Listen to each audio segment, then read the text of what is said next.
How goes the family? Welcome back to Larry's Anything Goes. Hopefully, you guys are having a great evening. Sorry for the complications, the technical issues. My computer just froze on me for some odd reason, but that's life. The show must go on, and it's all good. So, thank you guys for joining.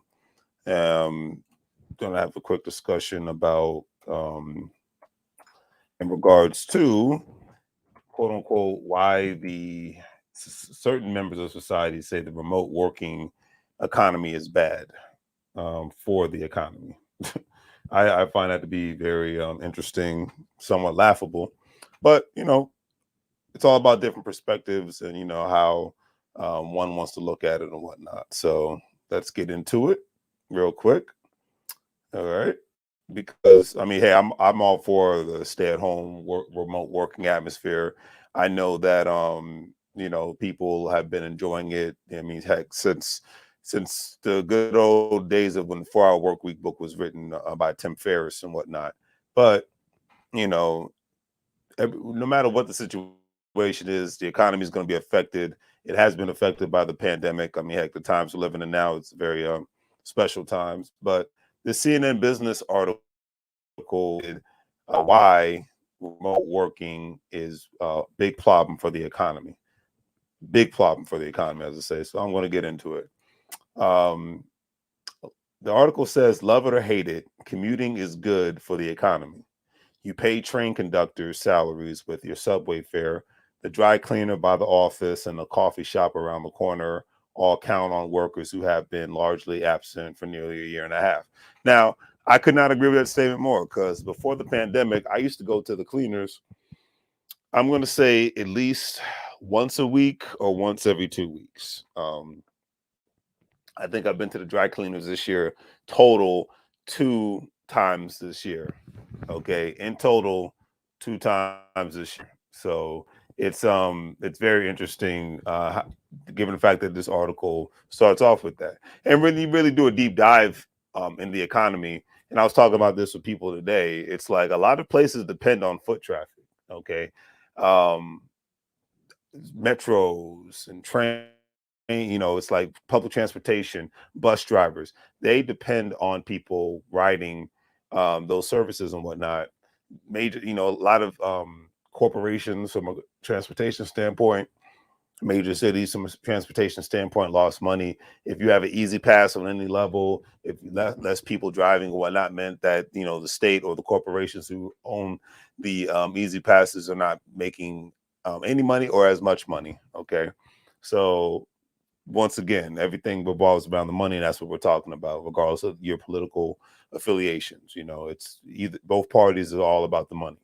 So, anyways, and the article went in stating in 2020, the number of people working from home nearly doubled to 42% of America's workforce, according to the Bureau of Labor Statistics. And although many workers may prefer that setup, staying home is likely to delay the recovery of the vital office adjacent economy. Now, before I go forward with that, staying at home is likely to delay the recovery of a vital office adjacent economy. I said this back then in the beginning of the economy because first thing I thought of, I didn't think about all these other factors in regards to transportation organizations. I didn't think in regards to dry cleaners and things of that nature. I was thinking about restaurants, and I definitely was thinking about commercial buildings, how this is going to change the game of commercial leasing and whatnot. Because I remember um, actually talking to a bunch of colleagues who actually lease commercial spots, commercial areas, and whatnot for their businesses and whatnot, and various other purposes. A lot of those landlords who used to be considered douchebags have actually calmed down and became much more lax and whatnot, and become more open to opening up their facilities for other ventures, just in order for them to have paying tenants and things of that nature. Because a lot of corporations have not renewed their leases with a lot of commercial spaces, or a lot of businesses like, hey, we can't afford to pay, so therefore, since we can't afford to pay, either you kick us out, but at the end of the day, you're losing money here because we've lost money as a business, things of that nature. So that's interesting. All right. And according to economists from Goldman Sachs, Office attendance in large U.S. cities is only about 1/3 of pre-pandemic levels. There's a lot of employees who are still working remotely and not spending cash on items like train tickets, lattes, the kind of, yeah, I could go all day about that. The kind of economic activity is essential to America's consumer spending and service-driven economy. For example, the article states in New York, one of the cities hit hardest at the start of the outbreak. Subway ridership is still not even half of what it was pre-pandemic, according to data from the Metropolitan Transportation Authority. And that's probably another, given the fact that I think half the population left New York City during the pandemic. When people when people were given the opportunity to you can remote work remotely, a lot of people said, well, heck, I'm going to go to a foreign country, I'm going down south, I'm going to the Midwest, I'm getting the heck out of New York. I can save a boatload of money by living in Texas or living in Florida, living in North Carolina, South Carolina, Georgia, or heck, even living in one's home country. So I'm out. So that's another reason why New York City's been losing population for a long time because of the cost of living, crime rate, things of that nature. But the pandemic was just like a freaking volcano, and people were leaving New York left and right. They said moving trucks were moving, businesses were making money left and right. People were like, I'm out. I can work remotely. The only reason why I was still in this city was because of my job. I'm gone. So, but it's like I said, a big part of the economy depends on foot traffic, like I said. And like a great friend of mine, a couple of great friends of mine, we was talking about this today, and they were like, well, these businesses are going to have to adapt. I said, I don't disagree. But great example, if you're not dressing up to go to work every day, why would you need to go to a dry cleaners? That's one thing.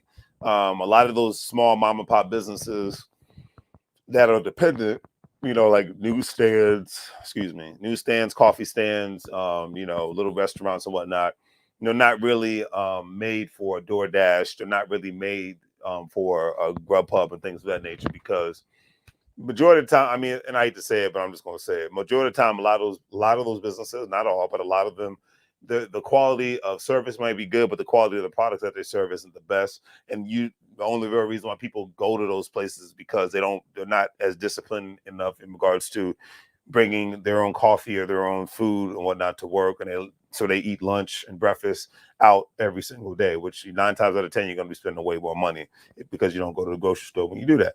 But those businesses depend on that foot traffic. Not everything can be done through. Not every business is set up, especially from a beverage perspective and from a restaurant perspective. They're not really set up. I'm not even gonna call them a restaurant. I'm gonna call them like a cafeteria perspective. They're not really set up for Grubhub. The buffets, places that are places that are buffets, places that are little quote unquote little convenience stores and whatnot. They're set up like a 7-Eleven or a gas station, but they're not really set up for the Door Dashes and the Grubhub and whatnot. They're set up for those corporations and organizations that people come to those areas to go to work every day, and because they need coffee or water or food, they will frequent their establishments and things of that nature. So that's why they're not set up for that. But like I said, I'm all for people working from home, but regardless, the economy is going to be affected in a specific way. Okay. Now, as I go on,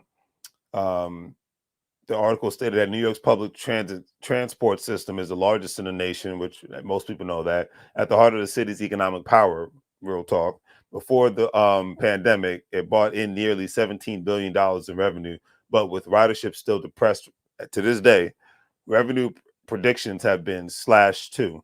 The Metropolitan Transit Authority received nearly $4 billion in government funding through the CARES Act, but fare and toll revenues aren't expected to come back to their previous levels until 2023. And I think that's a rough estimate, according to a report from the Office of New York State Comptroller earlier this year. And before I go forward, nothing against New York because I got family from there, but let's be realistic. New York just doesn't have that je ne sais quoi like it used to have before the pandemic. I think it was losing it before the pandemic because the weather, the overcrowdedness, but it just was losing a lot of that je ne sais quoi. Um, Heck, most people, if you ask most even rich people if they had two choices, would they live in New York or California, 9 times out of 10 they would pick California just because the weather's better. You know what I mean? Both states are expensive, but at least you got palm trees and beautiful mountains to look at. But I will go with 2025 before it gets close to that same level amount of money that they were making. But that's just my personal opinion. Um, for Starbucks, the loss of the daily consumer is weighing on the bottom line. Last quarter, the coffee chain's average in store transactions were at 90% of pre pandemic levels. The article states that we certainly have the ability to bring more customers in, but our opportunity is the frequency of those customers. Starbucks CFO Rachel Ruggery said on the earnings call. As a global coffee behemoth, Starbucks has a staying power that smaller local coffee shops don't have. When it comes to lunch, salad chain, Just Salad has reopened all of its locations and said business is picking up steadily. We expect that to accelerate even more after Labor Day when more employers are slated to return to in-person work. So before I really go on, at the end of the day, the opening of the economy is all about business. Okay. During the Trump administration, during the Biden administration, it's all about business. Everything's about business, whether one wants to believe it or not. You get on a plane, it's about business. You can take a train, it's about business. You get in your car, it's about business, whether people want to believe it or not, because you're spending money.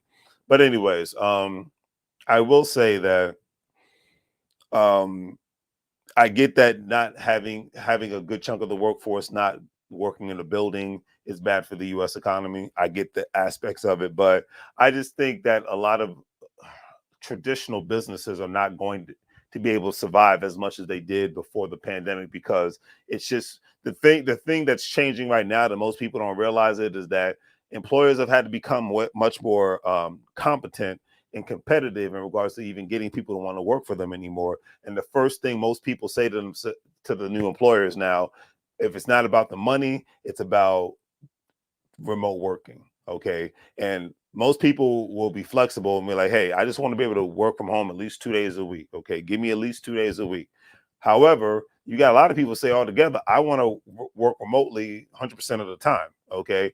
And I've gone into this 1,000 times, and majority of the time, and it's like I've said this 1,000 times, today and tomorrow's worker is going to want to be able to have the option of living where they want to live.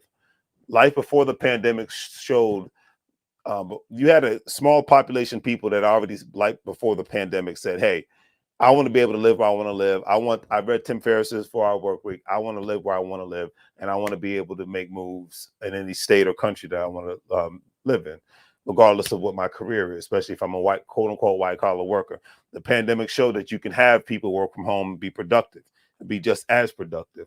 However, you still have the old guard that want people to come back in a certain fashion. One, then two, the I'm sure that certain powers that be are going to ensure that incentives are put into place for employers to get their employees to come back, because it affects the economy. They want they want people to be spending money. Consumer spending, that's how the way that the world works. That's how the U.S. economy works. If people are not spending as much money, if people are saving much more money, I think the best thing about the pandemic is it's made more people way much more financially conscious, and more people want to be not only good savers, make more money, but they want to be great investors all at the same time. And that's one thing I can say that I respect. And I hope and that everything continues to move in that specific fashion. Okay, wanted to check and make sure everything was good to go, because yeah, it was like I said, my computer took me off earlier today. But anyways, I digress. So the article states drag on the economy, but the targeted September return to the office is in jeopardy for many businesses. The rapid spread of more infectious COVID-19 Delta variants is a new hurdle to in-person work, and that's another thing that people are talking about. Tech giants like Apple and Google have already pushed back the dates for the office return. And they're a tech company anyways. The funny thing is, corporations like Apple and a Google could have been had most of the workforce working from home, because they have the capabilities to do so. But anyways, further complicating the return to the office, the Centers for Disease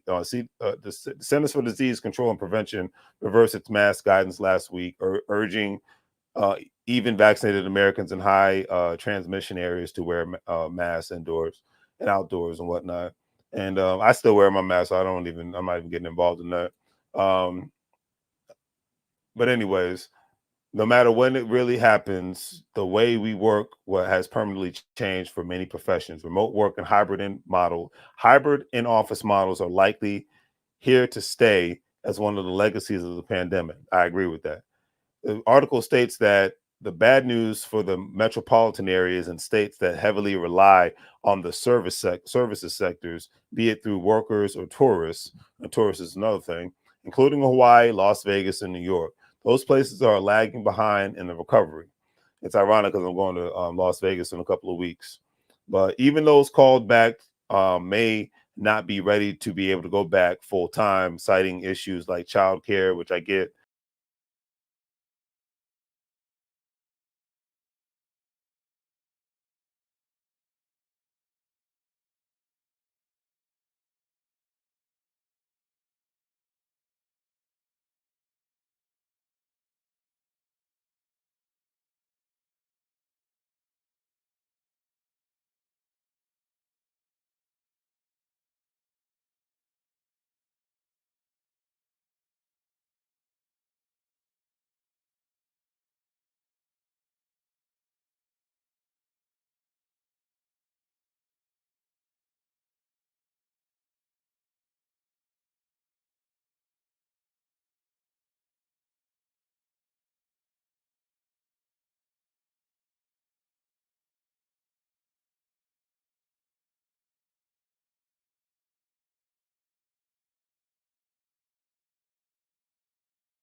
Sorry, ladies and gentlemen. Wow, this has never happened to me before while I've gone live, but I apologize. I don't even know where I stopped at. But anyways, my mission, my statement is, at the end of the day, is that 2021 is almost over with. Um, a lot of people are predicting that we may go back to the way we were back in March and April 2020. I hope that's not the case. I hope everybody's yeah, I need to cut this feedback off. But yeah. Anyways, yeah, sorry about that. It's having more technical difficulties. Got to work out these kinks and bugs and whatnot. But I see this happening more and more, unfortunately.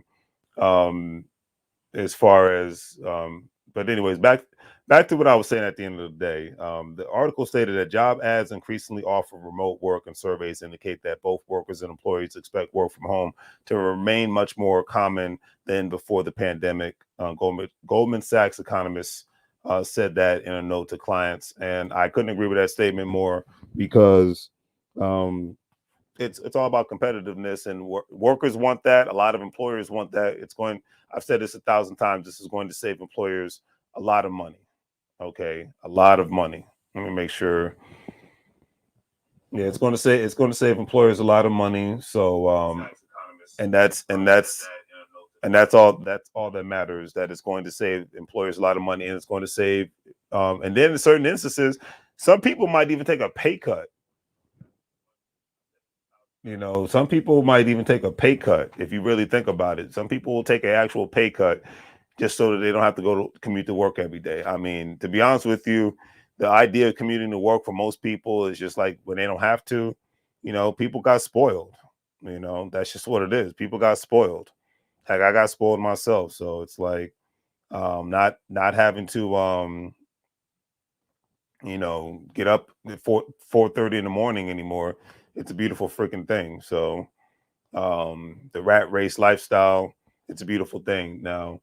And I know it's going to affect the economy, but all I can say is, a lot of those businesses that depend on foot traffic, a lot of them are going to have to change their model, because I don't see a lot of major cities being total ghost towns, but I definitely foresee a lot of major cities being much more quieter in the future, because the idea of people being at home more is just going to be the new norm. That's why when it comes to the real estate market, it's hard. It's very hard to find a single family home, because the idea of having a single family home and being able to work from there, do your job, podcast, run your business, raise your family, more so work out, whatever, gaming room, the whole nine. That's becoming the new norm. Okay, that is becoming the new norm, and nobody, most people, I guarantee, I don't even have to guarantee. I know majority of the surveys that have been done and that have been conducted, people are all for it. They're all for remote working, so they're not going to. You're not going to argue people out of this one. Let's just put it that way. So it's just not going to happen. But it's just one of those, it is what it is situations. Advance, trying to fix my um whole profile and just go from there. There it is. Advance. All right. System.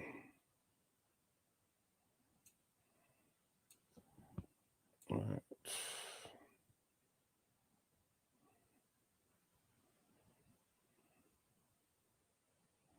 But anyways, the show must go on. So anyways, for the my like I said, I deal with these technical difficulties later. Just don't want to go out again. But anyways, the second round of this child tax credit is going out. I was talking to actual parents today. We were having a certain amount of discussions in regards to college and things of that nature. I even found out a friend of mine who, I think his daughter is like um, 9 or 10 years old, or 13 or something to that effect. Anyways, he took a part-time job so that he could start saving up for his child's college education and whatnot. Nothing wrong with that. I come from the DMV area. A lot of people were in the military, so they were actually able to utilize the education fund that they deserve from the military to for their children to go to college and whatnot. And then my mindset is it's still in one's best effort to have some sort of a college savings plan, just as a backup plan, because that money can be utilized for a lot of other great things as well. And obviously, consult a financial professional before you go doing it. Don't just listen to some random dude on YouTube. You know what I mean? But anyways, because a lot of the friends I know, parents that I know that have been successful, they started a college savings plan the moment their child was, they knew that they was going to have a child. So it started for the first, obviously 9 months that the child's, developing in the woman's womb, and then obviously as soon as the child, comes, gets delivered. They're continuously contributing money, more or less, but every month they make sure to contribute an amount of money so that they can have enough or just enough in order to pay for the child's college education or whatnot, because you just never know. You know what I mean? And you have to have my mindset financially. And the main reason why I'm talking about this is because with the child, the new um, stimulus checks that are being issued out right now, it's just an opportunity, especially if you have a multitude of kids. But even if you have one child and whatnot, you could utilize that money. I'm not giving out financial advice. I'm making a statement, suggestion. Do your own research. Do not say Larry's Anything Goes said I should do this, and then because it didn't work out, it's my fault. No, I said do your research and consult a financial professional. But parents are expected to get their stimulus checks by August 13th, due to the tax credit, and qualifying families with children under the age of 6 will receive $300 per child each month. Families with children who are 6 to 17 will receive $250 monthly. If you do the math on that one for your child, I mean, hey, it's a good amount of money. If you need it to pay bills, then obviously do it, but treat your kid. But if you don't have a college saving plan on any level, it behooves you to consult a financial professional to look into it, just so that or just save the money, either way. But it's still, you still want your money to work for you, so definitely consult a financial professional, because we're talking about your kid's future here on many levels. Or heck, some people I know they're putting it into the business so that they can hire their child when the child gets out of college, um, or they could hire their child and put them on the payroll and whatnot when they get older, and things of that nature. There's so many things that people can do, but it's just time for people to get smarter and look at things from a business perspective. I can't stress that enough. Look at things from a business perspective, because in America, everything's a business, whether you want to agree with it or not. And the problem with too many people in America is that everybody wants to think as an employee and as a consumer, but not think as a business person. I think that, even me, myself, I think as a business person when it comes to a lot of things. And even when I'm on vacation, I'm thinking like that, because I know that it matters, one, and then two, I know that um by thinking this way I can think outside of the box, and I could make more moves in a specific way that's going to help not only myself but those around me all at the same time. So that's what I'm about at the end of the day. All right. So that's it. That's what's going on with the good old child tax credit. And like I said, it behooves everybody to just look into it, see what they got, go from there, and make the best decision that you see, that you deem fit. I'll just look at it like that. I'm not going to tell people what to do, but I just say make the best decision and go from there. Keep it simple. All right, got that. Overrides. I'm trying to multitask here, family. So please apologize. Change to enable override software. All right. All right. System and use hardware accelerator. All right. All right. Got flags. All right. Systems.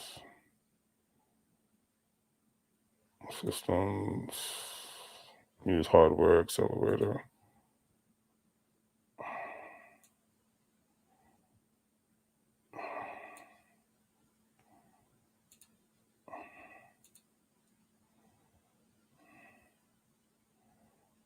Use hardware accelerator. All right.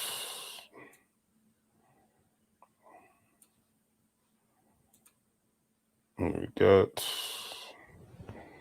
Yeah, I'm trying to fix my system at the same time, family. Sorry for the inconvenience. Best for me to just do this now while I'm live.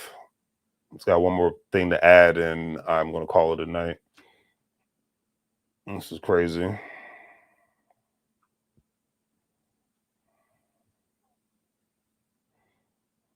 But another thing to add on, to end this off with, um,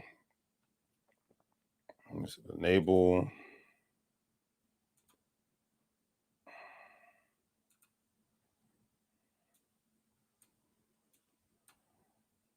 Let's see, disable, enable.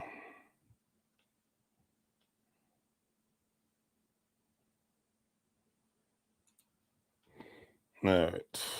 But anyways, so another thing is, uh to end this night off with, I read this earlier before I went live, and I thought this was interesting. U.S. Treasury dispense government retirement health fund payments as debt limit resets.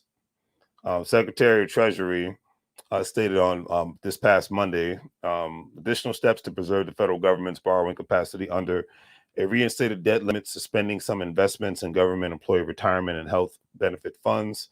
In a letter to the House of Representatives, um, the secretary stated that she was suspending investments in the Civil Service Retirement and Disability Fund and the Postal Service Retirement Health Benefits Fund that are not immediately required to pay beneficiaries and whatnot.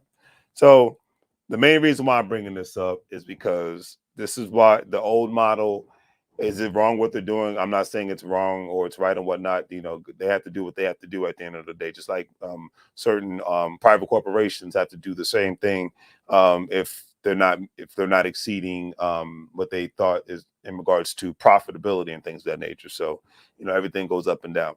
But I bring this up because it's like I always say, it behooves people to not only have backup plans of how they make money, but it behooves people to have backup plans on how they save money and how they invest money.